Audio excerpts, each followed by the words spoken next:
Parmi les villages qui ont eu l'honneur d'être ville-étape, il y a la Guerche de Bretagne.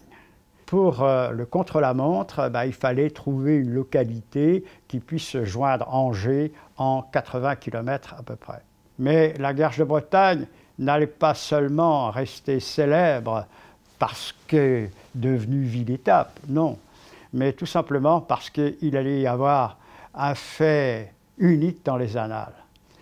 Il y avait deux favoris dans ce Tour de France. Un grand favori, nommé Hugo Coblet, un Suisse qui pédalait comme un charme, qu'on appelait d'ailleurs le pédaleur de charme.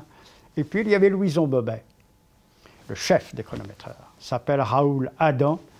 Et Raoul Adam donc, désigne le vainqueur à l'arrivée de cette étape. Premier, Louison Bobet. Deuxième, Coblet à 1 seconde.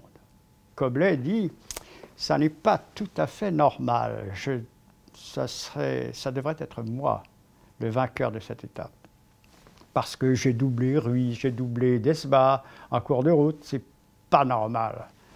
C'est pas normal. » Il s'en ouvre à Alex Burtin, qui est son directeur sportif, il lui dit « Alex, il y a quelque chose qui ne va pas. » Alex Burtin lui dit « on va voir Jacques Godet, le directeur du Tour. » Ils vont voir Jacques Godet, ils le trouvent, et Jacques Godet comprend, et il dit « on va voir Raoul Adam, le chef des chronométreurs. » Le chef des chronométreurs réunit quelques-uns de ses hommes, il revoit tous leurs calculs, et effectivement, il y a une erreur de chronométrage.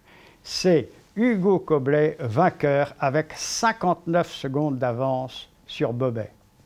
Raoul Adam reconnaît son erreur, et Georges Briquet, à la radio, Georges Briquet, le célèbre commentateur, dira ce soir-là, et le lendemain d'ailleurs, c'est quand même extraordinaire, même Adam ne peut désigner le premier homme.